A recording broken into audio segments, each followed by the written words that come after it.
morning, ladies. How are y'all doing this morning? Oh, and Chris McCarty's, he heard me come up too. Good morning, ladies. Hello, Mama.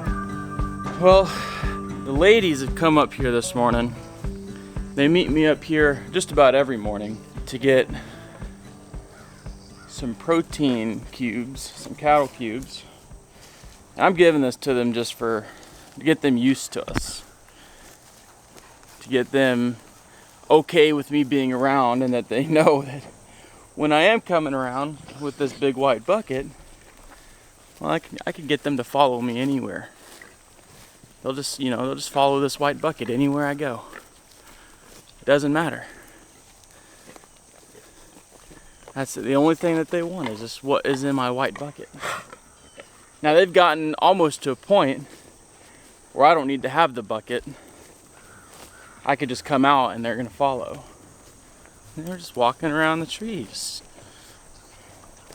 They'll just follow right along. And then get excited.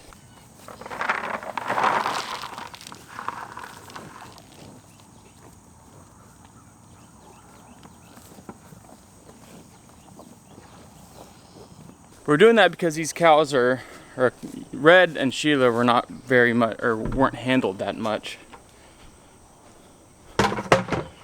So we're kind of teaching them and teaching the calf and our yearling heifer that we're okay.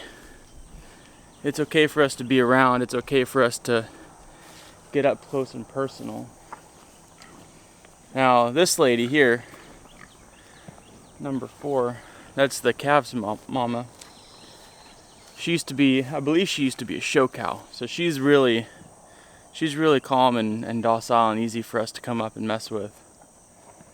But we're trying to get the rest of them to be that way. What's up, Chris McCarty? Check this out, guys. So we got Chris McCarty 3 weeks ago. And we had him here in this spot for 2 weeks. And this is how he cleared it all out. It looked just like this. And I moved him last night over to this new area so that he can work on this space. Now this whole area, as you can see right here, is our garden. So this entire space right here, it's about 100 foot by 100 foot of area that is just going to be all garden. This is just going to be our big garden space. So Chris McCarty's special job right now is to take care of that for us. These lady pigs over here are screaming at me to come feed them. So I should probably do that if I could find a bucket. We got to find a bucket. We need a bucket, ladies. Sheila, you got some serious flies on you today.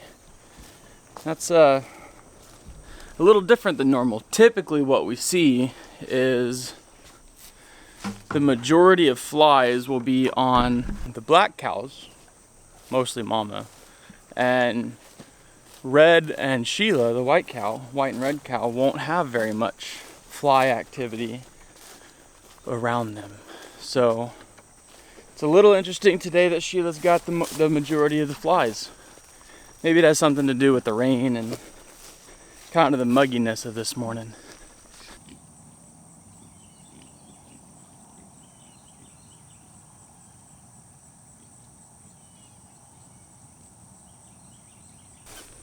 So a lot of this property, whenever we got here, is a lot of just overgrowth, bramble, weeds.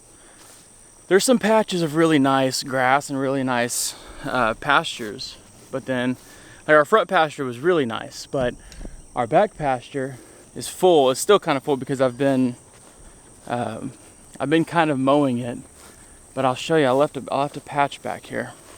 So we've entered into a collaboration of a YouTube topic with a few of our friends, Freedom Food Farms and Smith Family Ranch and Fuller Farms.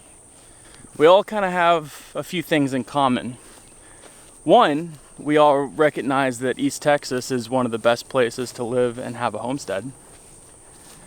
And two, we all love the idea and the practices of regenerative agriculture, sustainable agriculture, regenerative farming.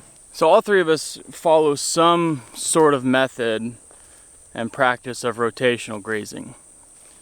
Here at Fuller Farms, we have cows, pigs, and chickens, and all of them are moved. At this point, they're all moved weekly.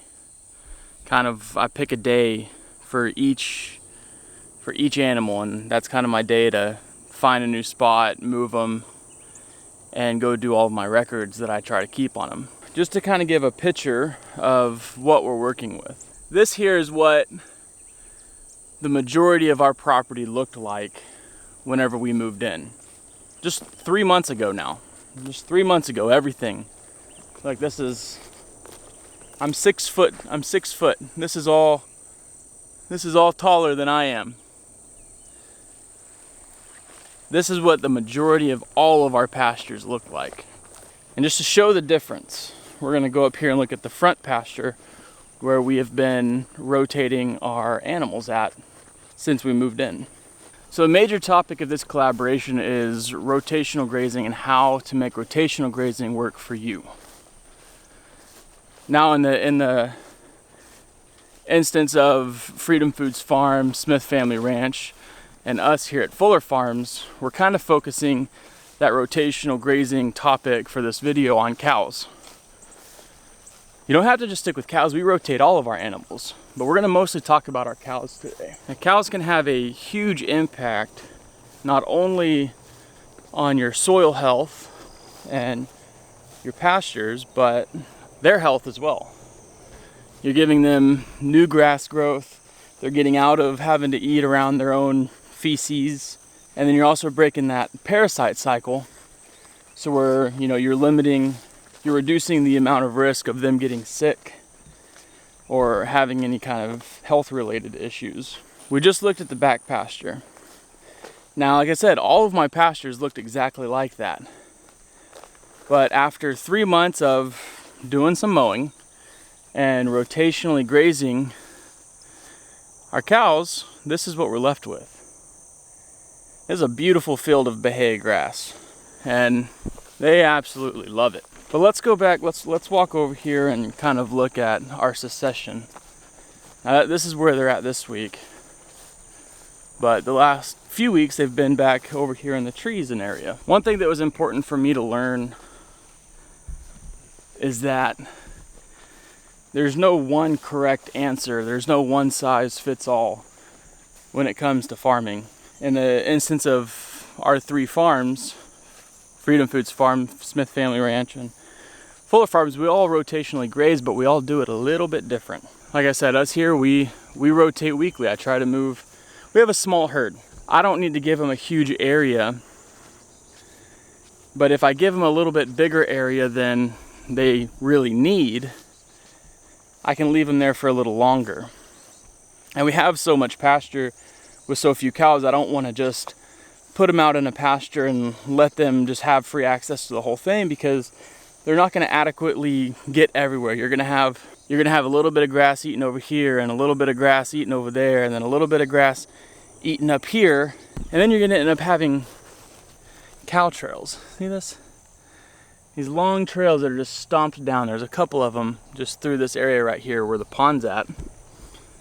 You're going to get these cow trails where they're bypassing all of this potentially good grass. Now I know that there's some milkweed and some other types of weeds in here that they're not going to eat, but there is some good grass in here that they're just bypassing.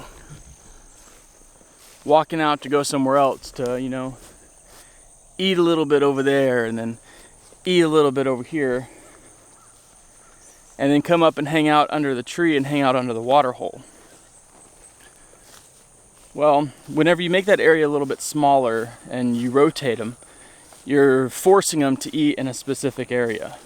Now they were right here on this piece of ground, and you can see my fence line going up right here, and our fence line coming back right here. I still have the poles sitting out there. So they were here about 2 weeks ago. Now after 2 weeks, we're starting to get some new Bahia seed heads. Our grass is starting to come back. They're just about ready that I could put them back over here, because we want to at least give an area 15 days. But you can kind of see that this area here is nice manicured grass for the most part. I mean, yeah, we do have a few milkweed heads over here, but as opposed to, I was doing a test. This area right here, the area next to us up underneath the trees, they're all 3/4 acre paddocks. But I made a change a couple weeks ago just to test it out, and I gave them 1.5 acres. Now that 1.5 acres was this whole corner all the way back to about right there, and then all up into the tank and up to the barn. Well, what I realized is that they would be out here eating grass. They would be up here in this corner eating grass in the morning, but then the rest of the day they were over here or up by the barn, and I started noticing patches. And now after 2 weeks or so, now we just have all of this milkweed grown up and a whole bunch of briars grown up. Guys, this stuff wasn't here. And all this milkweed and stuff is kind of spread out to here. Guys, it wasn't here before. The cows had come in here, kind of gracefully walked around and did a little bit here, did a little bit there, but didn't vigorously eat in a confined area. And I'm starting to see weeds and stuff, more weeds come up in this area, so I need to get the tractor out here and mow it. Whereas the areas where I gave them smaller paddocks, they're a little bit, you know, less weedy, more nice grass coming back up. Because the cows are eating more grass and disturbing it all over the place and pooping out grass seeds. And so as most of you know, we've been on our farm for 3 months. So we have 3 months of learning and experience under our belt. Are we experts? By no means. I mess up, do something wrong, and learn from it every day. But a major thing that I have learned is that there is no formula to farming. There's no absolute correct way to do it.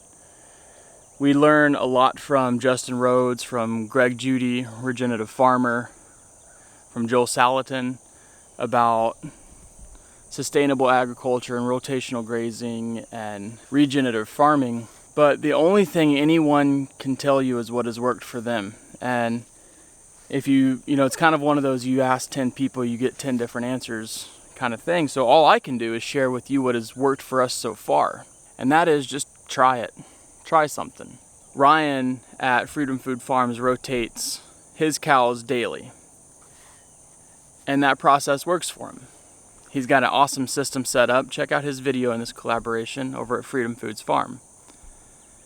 But I tried once a day. Once a day doesn't really work for me. With the pigs and the chickens and the kids all running around and all the things that I have going on every day, moving all the animals every single day is a little bit too time consuming, a little bit too much work for our operation. So then you look at Smith Family Ranch. Over at Smith Family Ranch YouTube, they rotate once a month or monthly. They have 2 pastures and they swap back and forth, and their pastures look awesome. Their cows look great. It's kind of a very hands-off system where, you know, okay, well, you don't really have to put that much work into moving them back and forth. But Smith Family Ranch has a lot more cows than we do.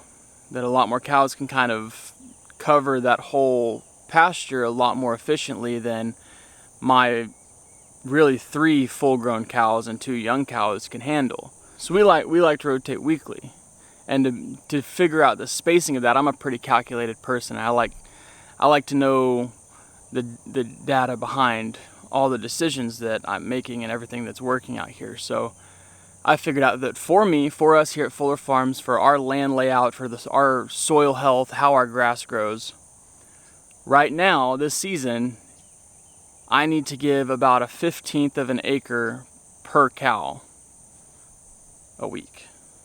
And that's worked for us so far. So I give my cows 3/4 of an acre. We have a couple more cows coming in the next couple months, so, you know, we'll increase that weekly area proportion accordingly and see how that works. And maybe it continues to work as it is now. Maybe I need to make some more adjustments. We'll figure it out. But the big thing is just how to make rotational grazing work for you. And in my opinion, in my expert 3-month being a farmer opinion, is just try it. Try something. If you have one big field, put one line up and split them and just rotate them once a month. If you have a small herd and a large pasture, cut it into fourths and try it out. It's just what works for you, what works for your land, what works for your operation, the amount of work that you want to put in. You know, you get on some different social media platforms and get into certain groups and talk to people, and everyone says, oh, this is exactly the way you have to do it. Well, they're wrong. They're just wrong. Because and everyone does say it. I know a lot of times that I've asked questions on different groups, and the only answer I get is, oh, that depends on so many factors. Well, this collaboration is about telling you and letting you know what works for us, what works for Fuller Farms, what works for Freedom Foods Farm, and what works for Smith Family Ranch on their rotational systems. Because what works for us may not work for you, but it's a starting point. It's to give, you know, those super newbies, the people who are just thinking about getting animals or just thinking about doing rotational grazing, an idea of generally what should you do? What should you try? Well, you know, this video, check out Freedom Food Farm, check out Smith Family Ranch and their operations and how they move their cows, and just try what you think would be best for you. Do you want to, do you want to move your cows every single day? Do you want to get that interaction work? Do you have the time to devote to that? Do you not have very much time and you have enough cows so you can just do once a month, very hands-off, pretty hands-off? Or do you need something kind of in the middle that works better for you and your lifestyle and your operation? You can't really mess up. You really can't. As long as, I mean, if you give them too small of an area, your cows are probably going to tell you.